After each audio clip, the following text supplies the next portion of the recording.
something big happened.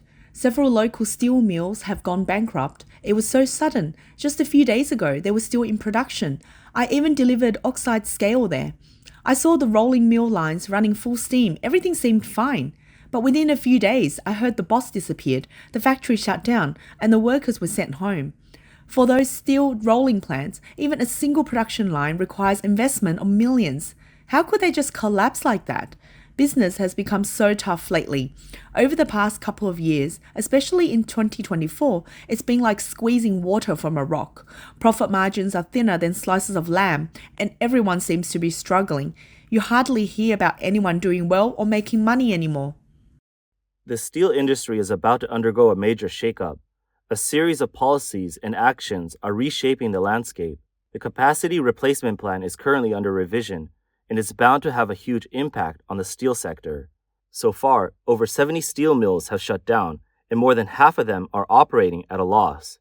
With low profitability, many steel mills are pushing hard to maintain prices or even increase them. However, production costs and maintenance are becoming more common. Going forward, it's crucial to keep an eye on raw material price fluctuations and market sentiment. For now, don't even think about stocking up for winter. Year-end demand from end users is weak, almost non-existent.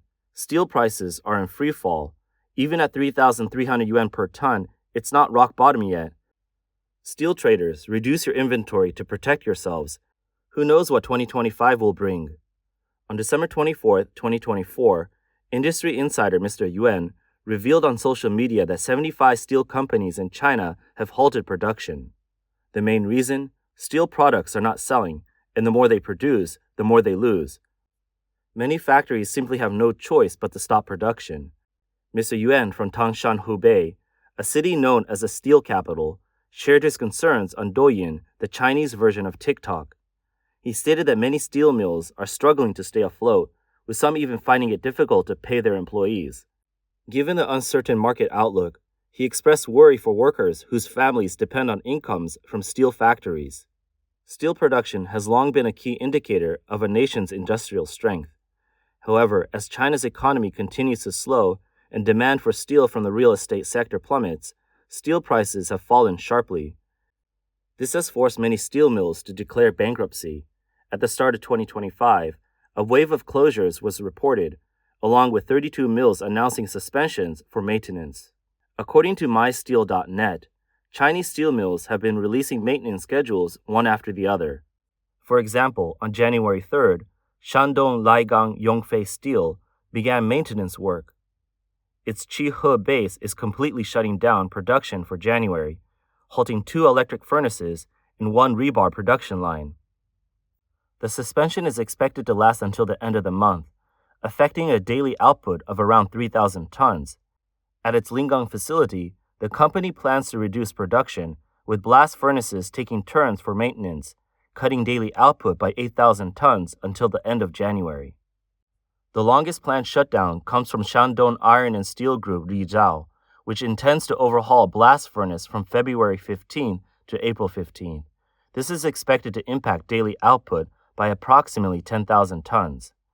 Shandong Iron and Steel Group Rizhao was established in February 2009 with its production base in Rizhao City, Shandong Province.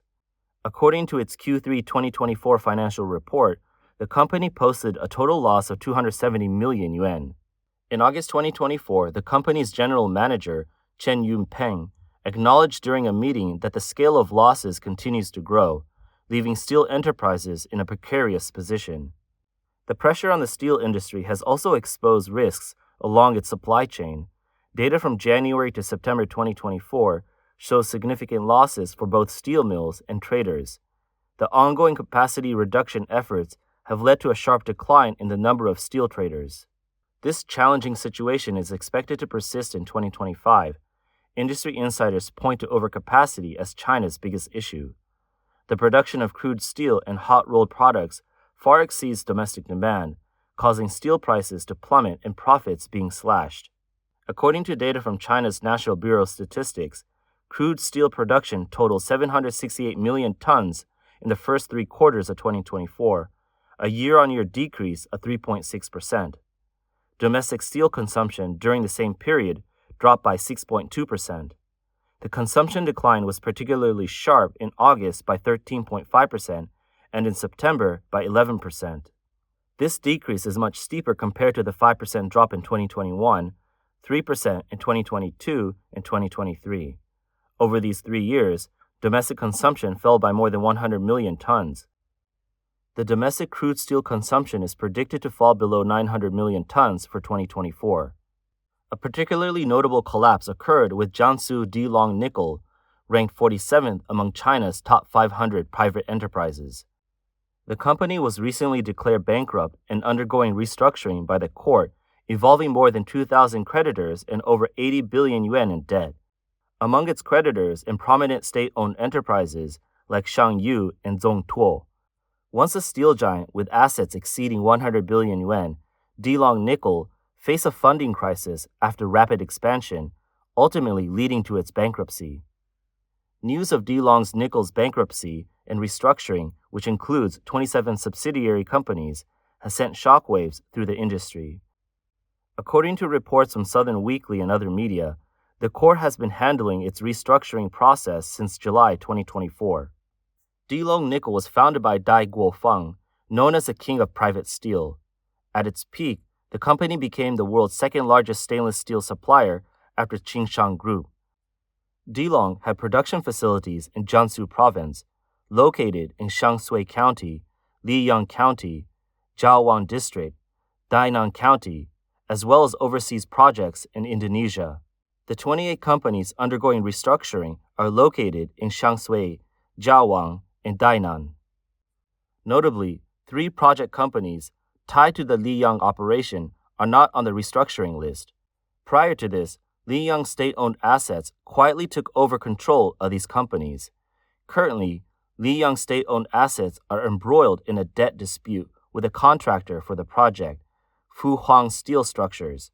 The dispute involves more than 1 billion yuan in unpaid construction fees left from before the ownership transfer. Signs of Dongchang Nickel's crisis had emerged well before its bankruptcy. The company had already been struggling with wage arrears, plunging it into turmoil. According to reports from Chinese media, in February 2024, a worker named Lu Feng and his colleagues were forced to leave the factory due to persistent wage delays. Lu Feng, who started working in the steel-making workshop in 2018, had been with the company for 6 years. Lu recalled that about 3 years ago, the factory began delaying wages. Initially, the pay cycle extended from 1 month to several months, with the longest delay reaching 6 months. Over time, the situation worsened, and wages were no longer paid in full.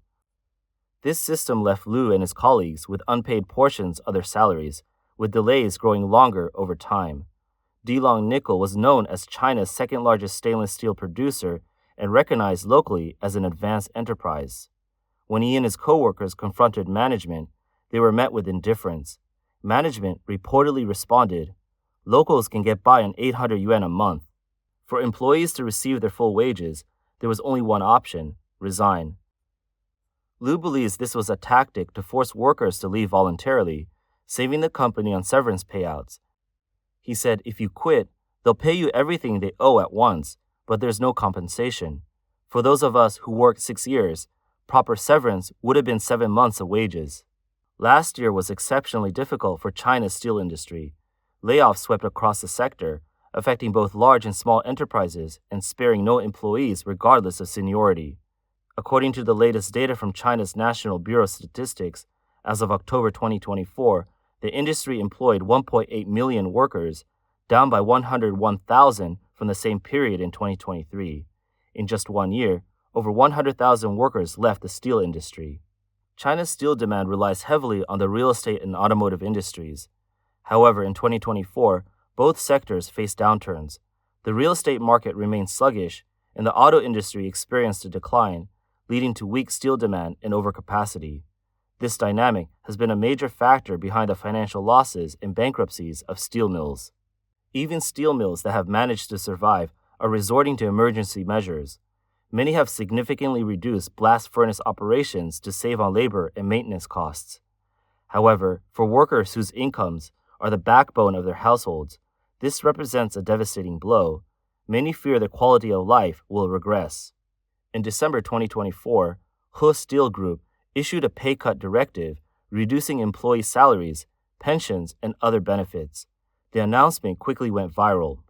He Steel Group is China's second-largest steel producer, with subsidiaries including Tang Steel, Han Steel, Xuan Steel, Cheng Steel, and Wu Steel. According to Xuan Steel employee Mr. Wang, the company has been relocating its steel production to Tangshan, dismantling boilers at the Xuan Steel site and cutting wages for employees. Mr. Wang also revealed that the state-owned enterprise's overall performance has been worsening. We used to have over 20,000 employees, now we're down to about 13,000, he said. While the company has avoided mass layoffs, it has implemented measures such as encouraging early retirement and transferring staff to other subsidiaries. Despite these efforts, the situation remains dire. Some online comments have criticized He Steel Group CEO for earning over 3 million yuan annually, while regular employees earn less than 100,000 yuan and still work overtime. Many have questioned why it's always the workers who bear the brunt of hardships. Some believe the solution lies in cutting down on management to improve efficiency and reduce redundant positions. Others suggest downsizing office staff by 40 to 50% at both the group and subsidiary levels to enhance productivity. They argue that focusing solely on frontline workers won't help since their bonuses are already minimal, making them the lowest production cost. Recently, wage arrears at several steel companies have led to large-scale worker protests, drawing public attention. On November 7, 2024, workers from Han Steel Group in Hangzhou City, Shaanxi Province, continued protesting in front of the Mian County government office, demanding unpaid wages. Reports indicate Han Steel Group owes workers nearly 500 million yuan, including wages and social security payments. Xu Guangjie has been working at Han Steel for 30 years. He has been among those seeking answers from local authorities. In an interview with the Epoch Times, he revealed that the county government has been stalling. In October 2024, workers were paid less than 2,000 yuan for 2 months of wages, which only covered January and February of 2022. He said, "That's all we got. People can't take it anymore."